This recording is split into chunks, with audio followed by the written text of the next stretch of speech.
EVM के इस्तेमाल में कई चैलेंजेस दरपेश हैं। अभी हमें मजीद 14 मराहिल से भी गुजरना है। सेक्रेटरी इलेक्शन कमीशन कमर हामिद खान की कायमा कमेटी बराए कानून और इंसाफ को ब्रीफिंग। कहा यह भी पता लगाना है कि एक पोलिंग स्टेशन पर कितनी मशीनें नस्ब करना पड़ेंगी। आइंदा आम इंतखाबात में इलेक्ट्रॉनिक वोटिंग मशीन इस्तेमाल कर पाएंगे या नहीं, इस पर कुछ नहीं कह सकते।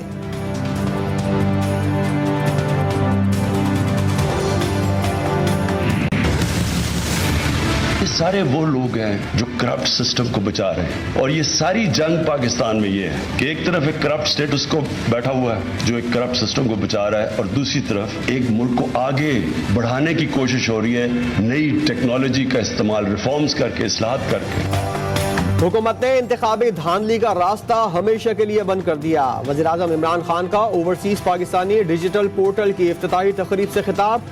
कहा ओवरसीज पाकिस्तानियों को वोट का हक देने का फैसला पीटीआई की इंतखाबी मंशूर का हिस्सा है। जाली वोटों से इंतखाबात जीतने वालों को शिकस्त यकीनी नजर आ रही है। समझ नहीं आती, हर जमात इंतखाबात में धांधली का इल्जाम भी लगाती है और इस्लाहात के लिए साथ भी नहीं देती। अब ऐसा नहीं चलेगा।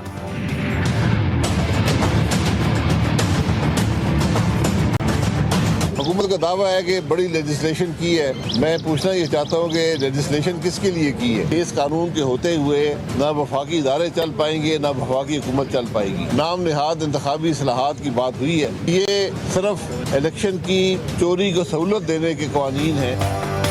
हुकूमत का दावा है कि उसने कामयाब कानून साजी की। इंतखाबी इस्लाहात इलेक्शन चोरी करने का तरीका है। मुस्लिम लीग नून के रहनुमा शाहिद खाकान अब्बासी कहते हैं इलेक्शन कमीशन को हुकूमत के ताबे करने की कोशिशें की जा रही हैं। गुज़िश्ता रोज भारतीय जासूस को घर भेजने का प्रोग्राम बनाया गया था।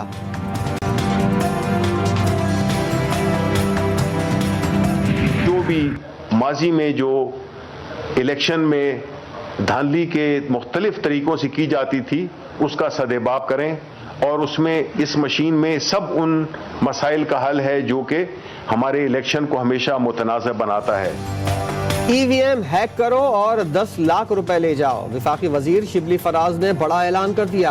कहा कौमी असम्बली और सेनेट समेत सूबाई असम्बलियों को ईवीएम पर डेमो दे चुके। अपोजिशन ईवीएम को समझे बगैर मुखालफत कर रही है। गुज़िश्ता 40 बरस से मुल्क में धांधली का शोर जारी है।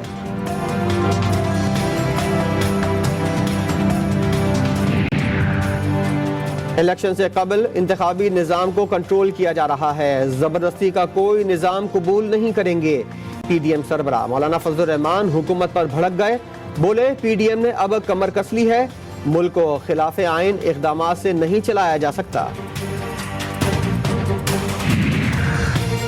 मुश्तरका इजलास मुल्क की तारीख में स्याह धब्बे के तौर पर याद रखा जाएगा। अपोजिशन लीडर शहबाज शरीफ कहते हैं दर्जनों बिल्स को बुलडोज करने का हुकूमती तर्ज अमल जमहूरी रूह के मुनाफी है।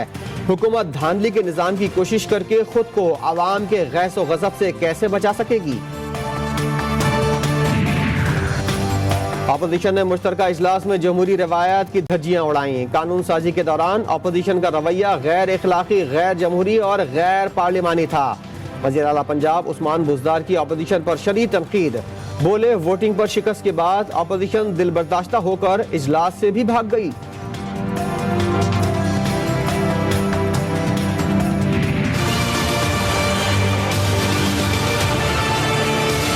टीएलपी के केस में भी हमने देखा है कि किस तरह से रियासत को पीछे हटना पड़ा, और सच्ची बात तो यह है कि ना तो हुकूमत और ना ही रियासत एक्सट्रीमिज्म से लड़ने के लिए उतनी तैयार है जितनी होनी चाहिए।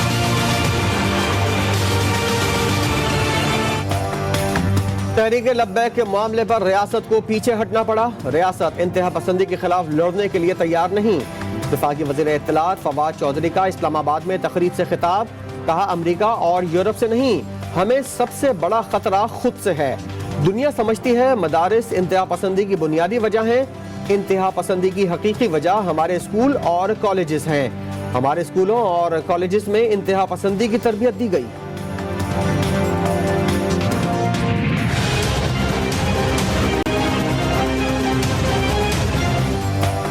हुकूमत ने टीएलपी से किए तमाम वादे पूरे कर दिए। सरबराह तहरीक लब्बैक पाकिस्तान साद रिजवी को रिहा कर दिया गया। रिहाई के बाद कोट लखपत जेल से मस्जिद रहमतुल आलमीन तक पहुंचने पर वालियाना इस्तकबाल किया गया। हजारों कारकुनों ने मनो फूलों की पत्तियां निछावर की। आतिशबाजी का मुजाहरा भी किया गया। साद रिजवी को अप्रैल 2021 में नजरबंद किया गया था। उनका नाम 4th शेड्यूल से पहले ही निकाल लिया गया था।